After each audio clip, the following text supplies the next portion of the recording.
Hello, everyone, and welcome to the Future Space. I'm your host, Daniel Fox. Our guest today is Dr. Neil deGrasse Tyson.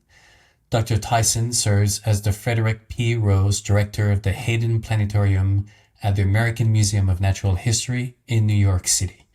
He holds a PhD in astrophysics from Columbia University and has published extensively in both scholarly journals and the popular press. Dr. Tyson is the host of the long-running science podcast and radio show Startalk, and he is perhaps best known to general audiences as the host of Cosmos, a Spacetime Odyssey, the acclaimed sequel to Carl Sagan's original series. His books, including Astrophysics for People in a Hurry, Death by Black Hole, and Letters from an Astrophysicist, have become New York Times bestsellers and have brought complex scientific ideas to millions of readers. Neil has served on 2 U.S. government commissions focusing on the future of the aerospace industry and space exploration policy, and was appointed to NASA's Advisory Council in 2006. Dr. Tyson has dedicated his career to making science accessible, engaging, and culturally relevant, playing a leading role in science, education, and outreach. Neil, welcome to the Future Space. Well, you finally have me on. I mean, I've known you for how long? Delighted to jump in the sandbox with anyone else who wants to talk about or think about the future of space. Neil, what would be 3 words that for you capture the essence of space? Keep looking up. That's not only, for me, capturing what space is, but what we should do about it. And that's the educator in me coming forth. You can tell someone to keep looking up. And as they do so, there's space there almost every time. And for me, those are the seeds that can begin a life of curiosity. And therein, that's what moves the frontier of our understanding of our place in the universe. Did you ever think that we would get to where we are today in terms of knowledge and technology when you started to look up when you were young to a place where we have the James Webb Telescope, Vera Rubin? We're on the cusp of discovering technologies that are just going to open up the cosmos. Did you ever think we would get there? Well, you're referencing there as though it's a spot on a curve somewhere, but it's not. The there that you refer to is a built-in feature of the exponential growth of knowledge and discovery. It's built in. So, for example, if we had this conversation in 1970, 55 years ago, you would say, Neil, have you ever thought we would have gotten here from where we used to be?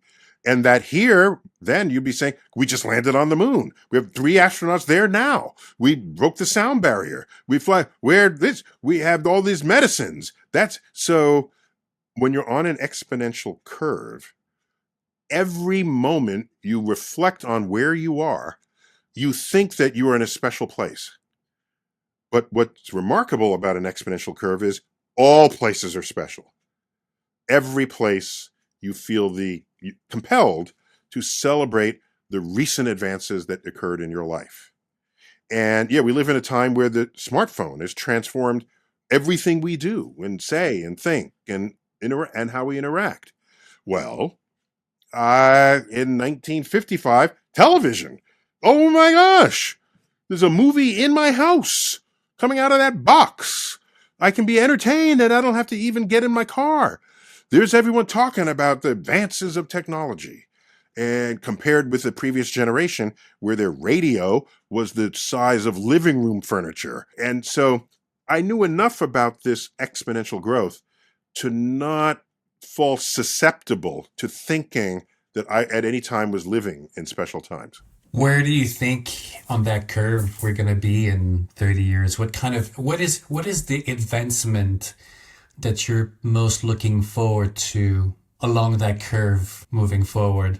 That's good. And that's a different question from where do I think we'll be? There's what I want to happen, and then there's where we will likely be. So those are really 2 different points. And I've been through this exercise in one of the chapters of one of my books.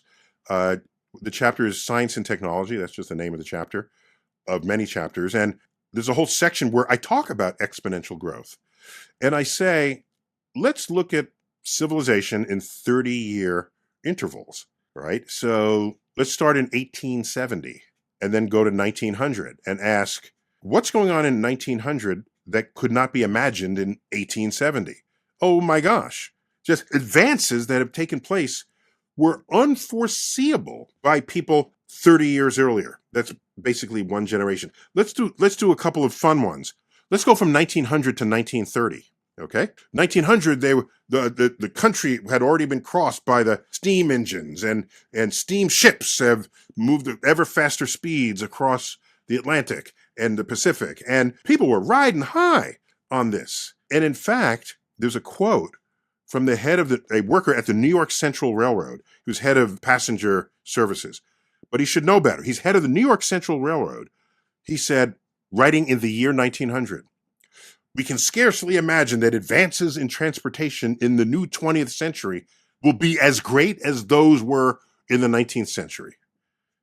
Can you get more boneheaded than that?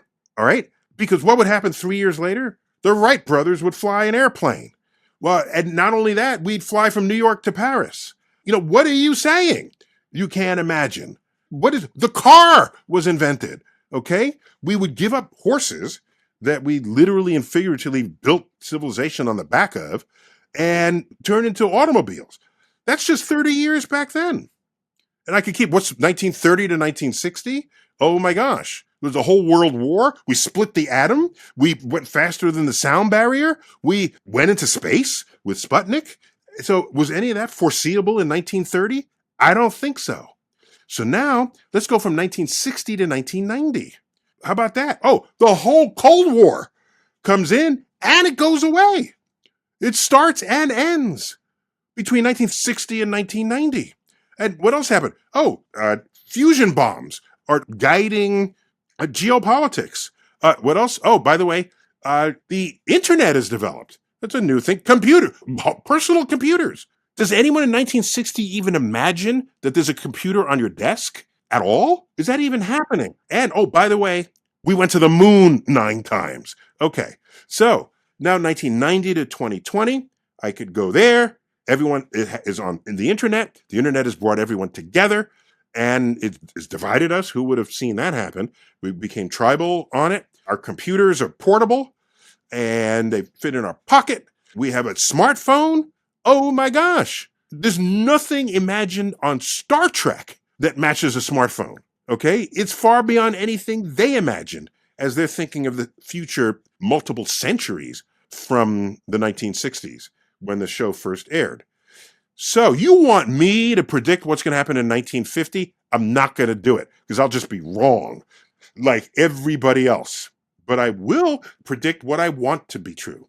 I won't predict what I think will be, because I'll just be wrong.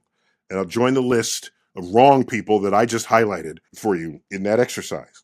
So here's what I want. By 2050, I want self-driving cars to completely replace human-driven cars. That will drop the lethality of driving from 40,000 people a year on the American roads down to near zero. A self-driving car is never drunk, is not texting. Or they could text, but it wouldn't matter because they're computers. A self-driving car is never putting on makeup or anything that's distracting while they're driving. And they can drive 90 miles an hour with 2 car lengths behind each other. And because they have instant reflexes, relatively instant reflex. And they want to change lanes. They tell the other cars, I'm changing lanes. The other cars part and they change lanes. You have nostalgia for combustion engine cars? We'll have car parks where you go there and your car is there and you can drive around an obstacle course or a track. Is that any different from today? We have horse stables. People who have longed for horses, which we gave up in 1910. You can still ride horses. In Central Park here in New York, they have what they call the hansom cabs, which are a horse-drawn carriage. You can still do it. So in the future with self-driving cars, there'll be the sports car that you might want to still drive. You just can't drive it on our streets. That's all. So there's that. I think neuroscience will become so advanced that we'll be able to fix any neurological problem you have, from depression to, pick one that has been debilitating to people when they're so afflicted, And that will render psychotherapy and psychologists obsolete because we'll know exactly what the problem is. You go in, nip tuck, and there it is. You walk out of the mental institution. If you are homeless because your brain didn't function right, you get a job because you'll be perfectly functioning afterwards. You have to make sure there's a good tandem ethical thinking that goes along with that, because who are you to decide what's normal and what needs fixing in your mind? This whole idea in recent years that we have something called neurodiversity, that's a tacit admission, confession, that previously we view people whose brains were wired differently as odd, weird, different, abnormal. Now we're viewing differently functioning brains as part of a neurodiversity that perhaps we should celebrate for what their mind can bring to a task relative to others. So as recently was it 1987, homosexuality was still in the dictionary of the psychiatric dictionary as a mental disorder. So we have to be very careful about what we call a disorder going forward, with the power to nip tuck in the brain to fix a neurological affliction. And lastly, I'll give you three. I like the idea of designer drugs. You have some ailment, they check your DNA, put it in a computer, out pops a pill that is exactly what works on you. It cures you, and there's no side effects. The side effects are other things the medicine, it's your reaction to other things in the medicine. No side effects. So in that way, in the future, we'll have boutique medicine, tailor-made for you, for any ailment that you might have. Those are my three predictions. The customization of care and food. A lot of people are also saying that we will know a lot more what type of diet can be dedicated to one person in particular. There's definitely really interesting discoveries happening in biotech and healthcare. Neil, you've been extremely successful at bringing the story of science and space to people. What would be for you the human story of space? So for reasons I don't claim to fully understand, but I can state their truth, an astronaut is the only person I've ever seen where people will line up to get their autograph and not even know their name.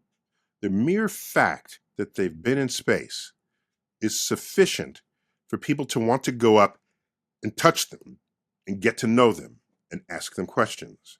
So in my field, in astrophysics, robotics is leading the way in our scientific discoveries because they're cheap, they don't weigh very much, and nor do they really care about whether you bring them back home, whereas of course a human would. So robots, however, if they go into space and come back, no one gives them a ticker tape parade. No one names schools after them.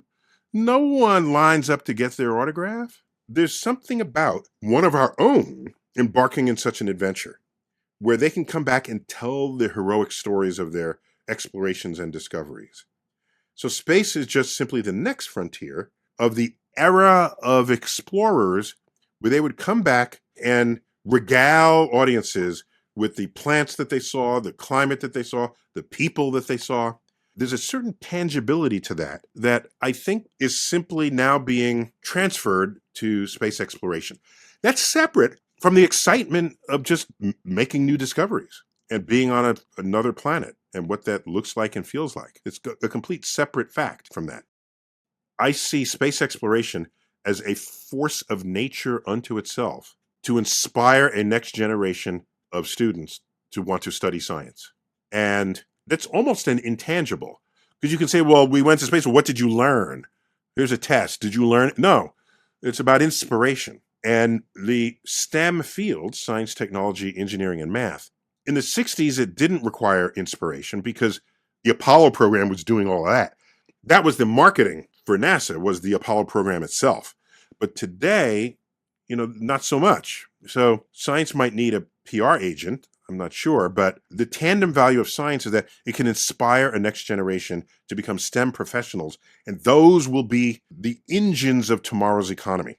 You cannot undervalue the role of science and technology in anything in a world where science and technology matters. I'm not sure if only science need a PR work. I think humans are in dire need of a new PR campaign, and so is the future. I think that collectively we've created such a negative story about who we are as a species and what the future looks like. And it's not, if you keep telling people that they're bad, which Yes, we've been doing with the human I agree. species, people will end up becoming the exact thing you don't want them to be. In monotheistic Judeo-Christian Bible, you're born bad. You're born with original sin, full of sin. Original sin is all in you. Full of sins. Yeah, full of sins. And the interesting thing, Neil, is when people talk about the human nature as the atrocities of what we do or the bad things that we do, this is actually not the human nature. Is the really the fundamental of nature? It's its purest form. It's the animal instinct that doesn't care about morality. The human nature is actually empathy, the morality that we bring into a life that in nature cares just about who survives and who doesn't. I think that's a perceptive and correct and accurate point. Because you can ask, what is our animal nature? What is our human nature?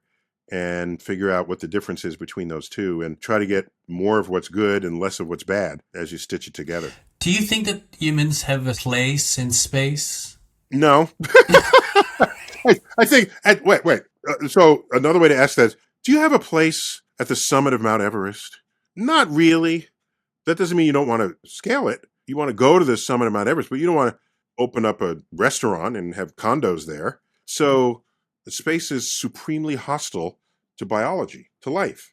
And that fact is not often reckoned in people's conduct. Is it because that belongs to the realm of impossible for now? But if we look, I mean, if we go back into the days of age of exploration, ocean exploration, the ocean was as hostile. In fact, there were more people that were killed in ocean exploration because we knew nothing really of the dynamics of oceans. Now we look at space, it seems to be so hostile because that is our idea of the impossible. But at the same time now we have, I don't think that the human cost of knowledge of exploration will be the same ever because we have the capacity to get information without risking ourselves. I get that, but when Columbus arrived in the New World and walked off his ship, he could breathe the air. There were natives waiting for him there, offering him food. If his ship was damaged en route, the trees in the New World were made of wood. Whereas if you land on Mars,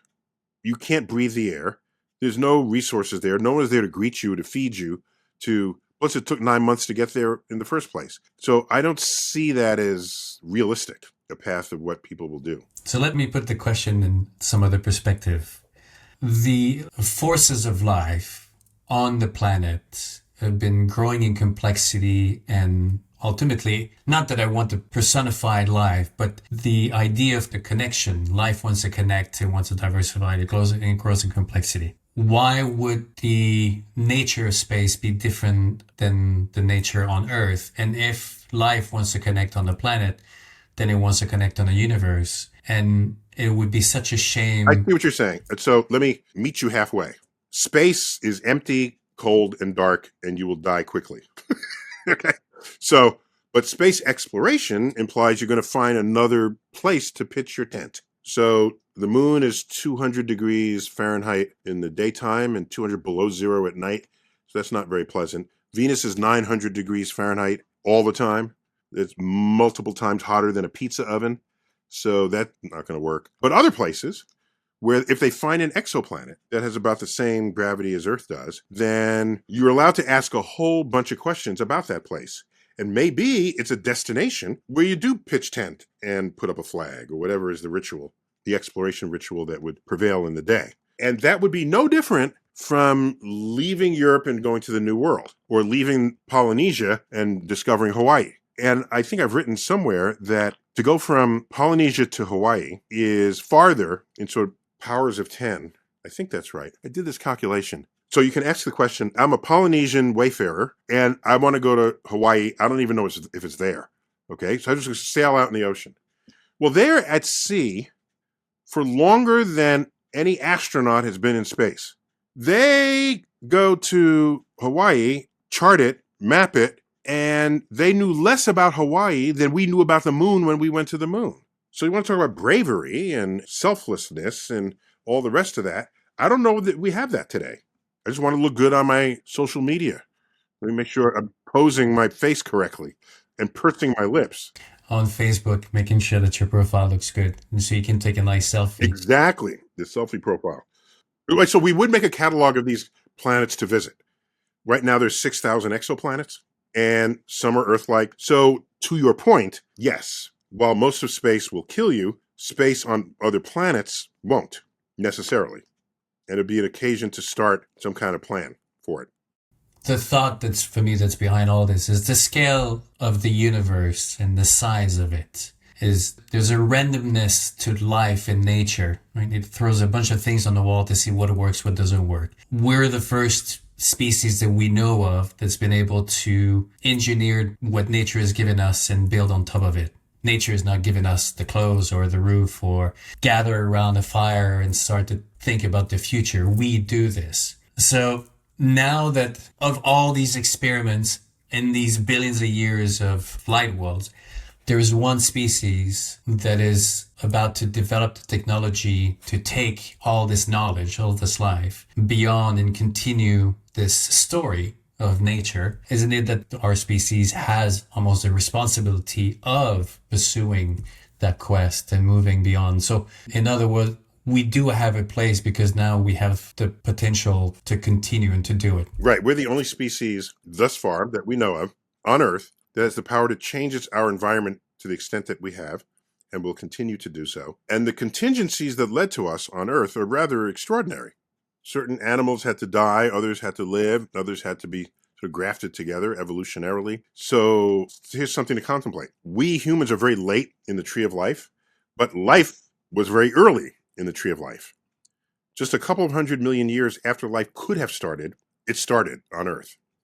And then it was like single-celled organisms the whole time. And only much, much later did anything resembling what we call intelligence arise. So what we might say is, if we come randomly upon a planet, but if you turn the clocks back and then reran them, it's not clear we would even exist. Suppose the asteroid didn't take out the dinosaurs. We'd still be running underfoot as some kind of rodent, avoiding getting eaten by T-Rex. So, which is one of the reasons why going back in time does not work.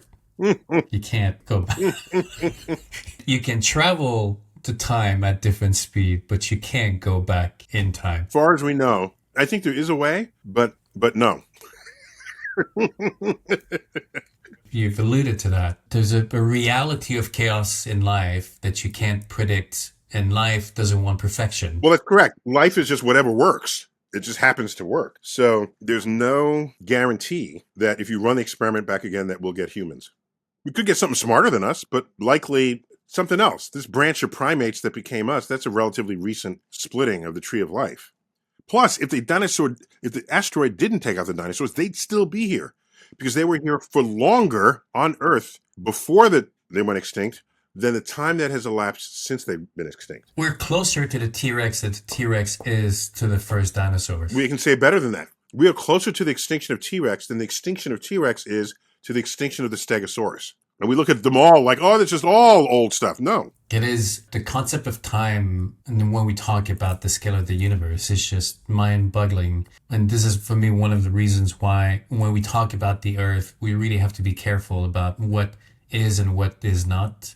And the fact that life exists like this, I'm like, no, that's for us, right? That's our own relationship with the world. But hypothetically, even if we destroyed everything, it would be bad for us. It could actually be something better for whoever is ahead of us. Because the disappearance of one is always the opportunity for something else. Okay, that's plausible. It's a way to think about it. So just changing the perspective from the righteousness of changing thing to more, this is for our own benefit. Because the planet at 10,000 years there, 10,000 years there, it's not a big deal in terms of evolution. Correct. Neil, we have, in the last 5 years, we have the James Webb Telescope that went up. I mean, it's a miracle of engineering feat that this thing just went up and deployed in this hypothetical place because we physically have never been over there. And now we have the Vera Rubin telescope that has gone live. I would assume that you agree we're entering a golden era of space discovery or space knowledge? No, because it's all golden. I thought we went through this already. Okay.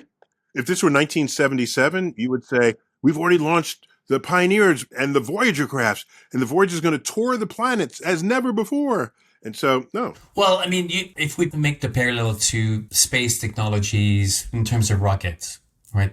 There was the moon, and then things were a little bit idle for a while because the incentives had changed. There was no economics that made sense to support that space exploration until a commercial went in, and now there's an accelerated rhythm of space endeavors. For telescope, we had the Hubble Space Telescope for a while. And by the way, the Hubble telescope came of age with the internet. People started getting email accounts in 1992, 93. Hubble was launched 1991, 92, around there, and it was serviceable. So after 5 years, it was like, let's prolong it another 5 years, and then another 5 years. There's some kids who only know the Hubble telescope as an identifier on the screen for that reason. And the Vera Rubin now is going to be live. Everybody can check, correct? Yes, if what you mean is that the data will go public, yes, it goes public immediately. And what are you looking for the most with the Vera Rubin? Is it the... Well, it's going to do a bunch of things. It's going to find stars that are candidates to be observed by LIGO, and those stars historically were... So Vera Rubin is taking a film of the universe, and I'd like the fact that it's going to discover thousands of asteroids. We've had her on the show before,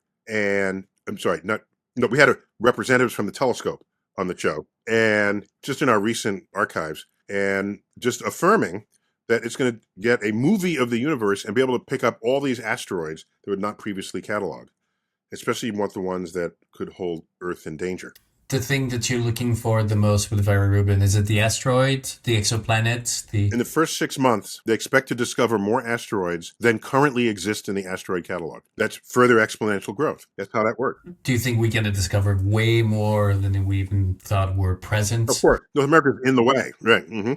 That's going to be interesting. So if we looked at the progress of exploration, or even in the migration from Europe to North America. North America was not the intended destination. It was Asia. And then it turns out that North America was a very good place to establish yourself. There was a lot of resources. Think of the moon and Mars as the our next destination. Do you think these will just become, it's the carrot that we need, but in reality we'll find better suited opportunities along the way? No. The moon is closest, and Mars is the most hospitable other planet than Earth. Most hospitable, even though it's very cold in the night and very warm and moderately warmer in the daytime. I don't see that happening.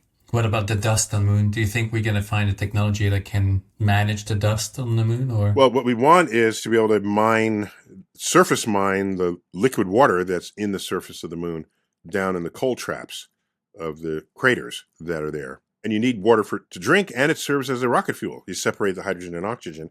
They come back together as rocket fuel. So that's just what you would need to do for that reason. I'd asked you once, we're at the lunch, and I asked you if you had the opportunity to go to space, would you go? And then you took out your pen. Took out your pen, and you said, first let's define what space is, because where we're going, it's as if we're going to the sidewalk just outside of our home. If you had the opportunity to step out to the sidewalk of your home, of planet Earth, and going in orbit, would you take it? If it's just Earth orbit, if someone offered it to me for free, maybe, I wouldn't pay for it. I would wait until spacecraft went to a destination beyond boldly going where hundreds have gone before around the Earth. Would Moon be a good candidate for that? Or Yes, Moon, Mars, or beyond. That's right. So going back to your early days of space, was space always, did you grow up, you started as a wrestler, you were in sports, and then you ended up, even a dancer, and then you ended up astrophysics. Was that a kind of random destination, or was it planned? Well, the astrophysics wasn't random, but the wrestling was. I thought to myself, if I want to boost my chances of getting into college, what extracurricular activity would I need? And wrestling was something I enjoyed, even when I lost. And that's important, cultural element. It's an important element of the competition of it, the setup of the competition. If you lost, the person was better than you. So, and the dancing that kept me limber and flexible. But my interest since age 9 has always been the universe, the immensity of it, and how much of it remained unknown. And I encountered that in a planetarium dome when I was 9. The planetarium dome, the stars came out, the lights dimmed, the stars came out, and I said, this is a hoax. I've seen the night sky from the Bronx. There aren't this many stars. Turns out there are that many stars, but I didn't know that. But that's when it all began. It's such a humbling experience to look up. And it's humbling, especially when you think about it, how small we are in time and in space and in sort of volume and this sort of thing. What I try to do is, if I'm talking about it, I just have a few quick slides to get through it and come out, just so I don't depress people. I think that for me, one of the things that fascinates me the most about the stars is the reality that we only see our connection to the cosmos only by stepping into the shadow of the earth. It's not during the day. If we were living in a world where everything is illuminated, which is great, right? Living in a world of lights allows us to see and separate things we're able to categorize. But at the same time, it disconnects us from what's beyond. And we have to step away from that safety when we go into the shadows. And then suddenly the universe is revealed to us. That's completely correct. Completely correct. And plus the way you say that is very, what? Is that what I do? I'm waiting for Earth's shadow? What? Yeah, that's weirdly true. That's the case. So you can imagine star systems where there's multiple stars and you're orbiting among them and it never gets dark in your night sky ever. In fact, that was a novel of Isaac Asimov. It was called Nightfall. There's a planet orbiting a multi-star system and they would see darkness for the first time. All these cults rose up to try to handle this fact. Some were suicide cults, some were, So anyhow, I think we're in good shape. You mean as a species or as, yeah? Yeah.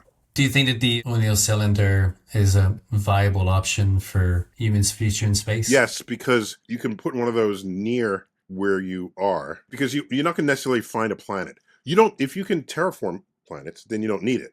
Just terraform your planet to be that. But the cylinders, they're clever. Gerard K. O'Neill, back in the 1970s, I think it was, first sketched this and suggested it might be in our future. And I like them. You're living on the inner rim of a rotating cylinder, rotating it enough to have artificial gravity. One of the things I've been fascinated with you is, you have your area of expertise, which is the cosmos, the universe, but your curiosity is applied to pretty much everything. I've listened to you. I think that's a true fact. Thanks for noticing that. It's really, I guess it is curiosity. If there's something I don't know, then I want to know it. How that manifests is, let's say I'm at a cocktail party, and I don't ever want to be the one who everyone wants to ask questions, because then I don't learn anything that night. So I find out, someone is an expert on grasshopper legs, because they rub the legs together to make the sound. I'm all over that person, talking for a half an hour. Well, tell me about this kind of grasshopper. So I long for the company of experts for just this purpose. So which expert did you meet to learn the science of hot chocolates? Yeah, I like hot chocolate well beyond. I'll drink a hot chocolate while other people are having coffee, but I'm not addicted to it.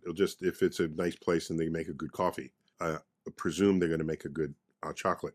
So you don't always learn from other people. You can learn from your own investigations and your own searching, and that's the situation in my case. Now, it's been interesting. On Startalk, you go beyond the space questions and you dabble into many other realms by inviting experts who will... Yes, thanks for highlighting that. So it's not just space. It's got to be physical science adjacent in the guest, but otherwise it's not space. You alluded to your belief as AI is becoming better and better at creating fake, that will become its demise and people will start to get away from the internet more and more. I forgot to tell you that was another one of my predictions. Yeah. Add that to the list, where deep fakes will become so good that people who think fake news is real will now have evidence that, they think fake news is real, and here's a case where the fake news is not, then it's the beginning of the end of the integrity of the internet. And yes, it would implode under its own weight because of that. I think that would happen by 2050. And people just go outside and walk around. Just walk. People just exit their buildings. Why are you exit? Oh, the internet's down. There is no internet. It would be a very different interpersonal world. When people look at the future, they often create just this linear forecast. Exactly. They take what's going on in their life and they linearly extrapolate, and they never get it right. You get it right in the very short term.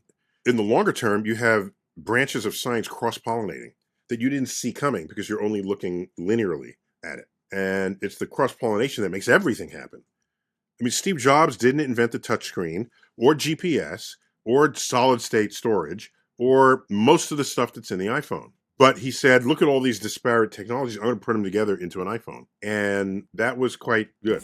Things happen in relationship to something else always, right? That's not in a vacuum. And you even look at art. Art are representative to a moment in time because of events that was happening. It's not just a representation of an artist. It's not in a vacuum. It's not in a vacuum. It's not in a vacuum. Yeah. And you look at even education, what parents gave to their kids is what they didn't have when they grew up. And now their kids will try to give back to their children the thing that they didn't have. So the future is more of a up and down relationship with all these different events. And it's not just this linear trajectory of what is bad today will just continue exponentially. And since no one knows how the stuff comes in from the side, the calendar retains itself. You went to Antarctica and now you're going to the Galapagos. Are you looking forward? Very much so. I think they might be the most prevalent bucket list items on anybody's life expectancy. The Antarctica and Galapagos, I mean, come on now. They're legendary. And looking forward to pick the brain of the woman who specializes in de-extinction. Oh, yeah, I want to know about that. Beth Shapiro, right.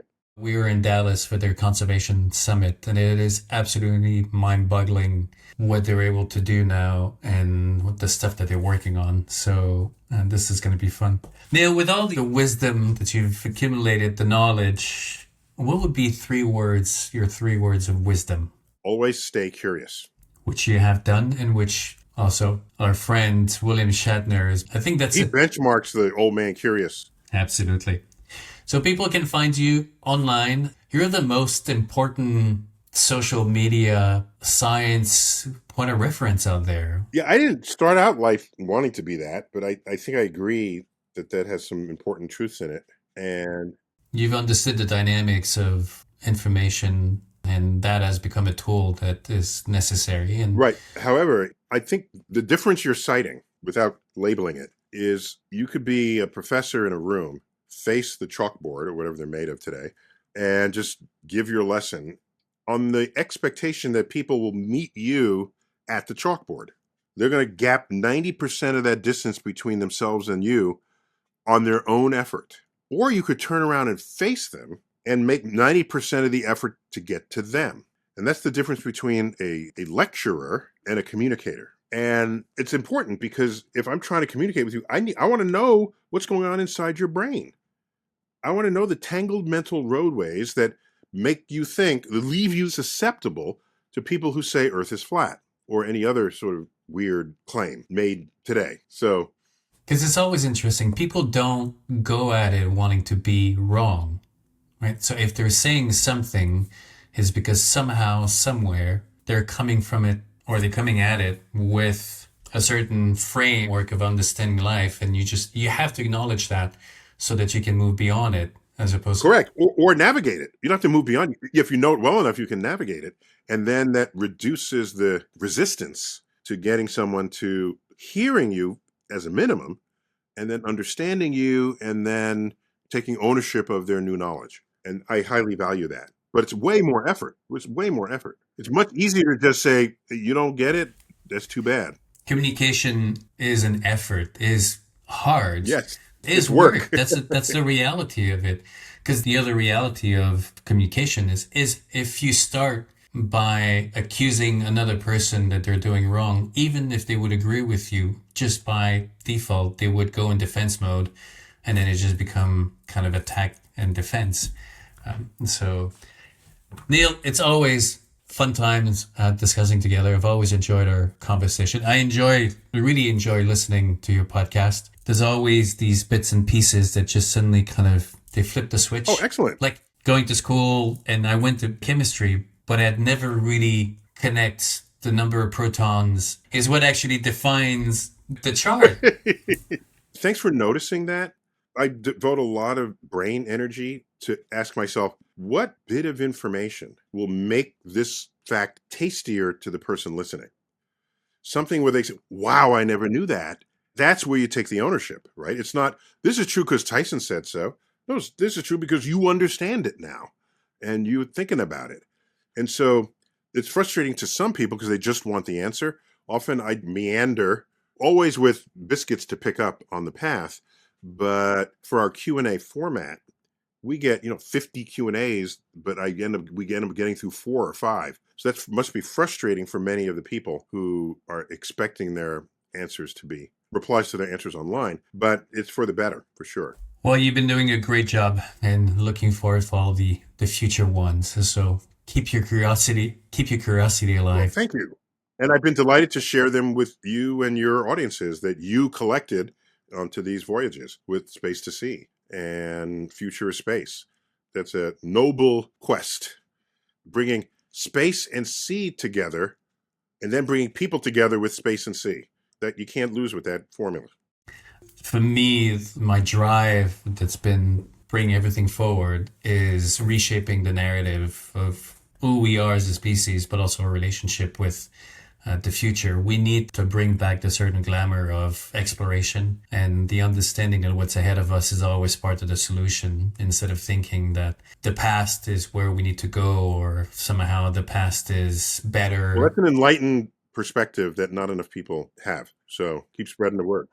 Dr. Tyson, always a pleasure. All right. All Excellent. right. We'll catch up with you on the ship. Absolutely. Thank you. All right. You got it. Bye.